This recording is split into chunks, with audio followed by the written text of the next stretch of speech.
एक ऐसा गांव जिसे देवताओं ने श्राप दिया।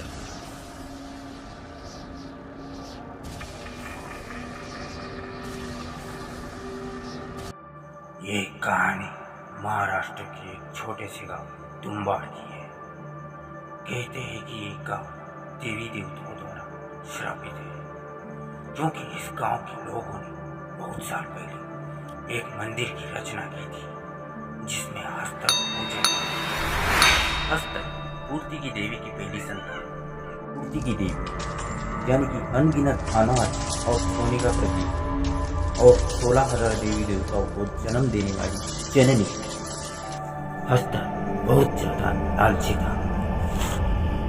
उसने देवी देवताओं का सारा सोना हड़प लिया था और साथ ही वो सारे अनाज पर भी कब्जा करना चाहता था, पर बाकी देवताओं ने उसे ऐसा करने से रोक दिया और उसे छोटे छोटे तिनकों में बांट दिया।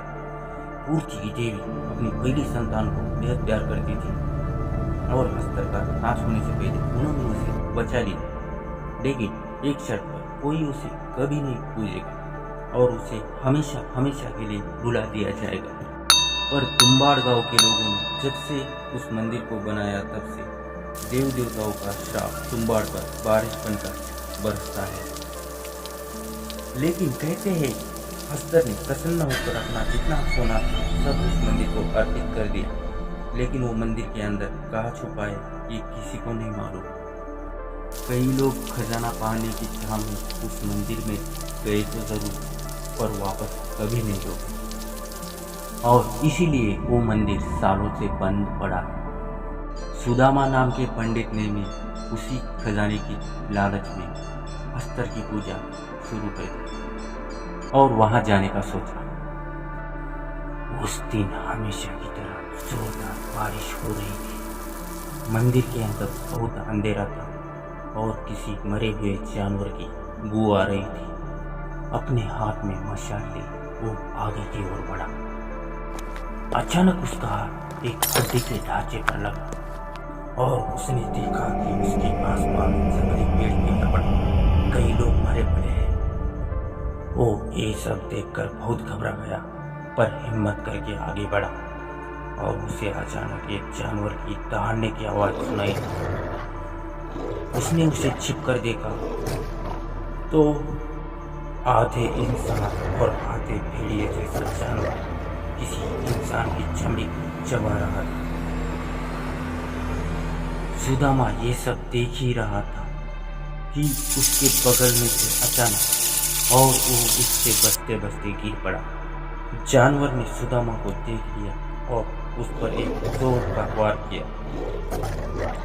वो जानवर उसे मुंह से घसीटता हुआ हस्तर की मूर्ति के पास लेकर गया और उसे नीचे छोड़ के वहां से चला गया। सुदामा ने जब उठ के देखा तो वो दंग रह गया।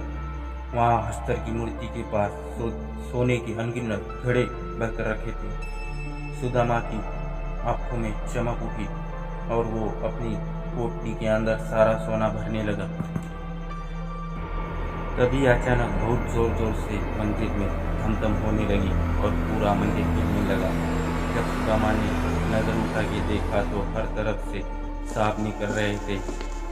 वो डरता हुआ ऐसा डरावना दृश्य देख के उसके पसीने छूट गए और वो पोटली वहीं छोड़कर जोर से दरवाजे की तरफ भाग गया और किसी तरह बाहर आ गया और गांव चला गया। लेकिन गांव वालों ने उसका बहिष्कार कर दिया।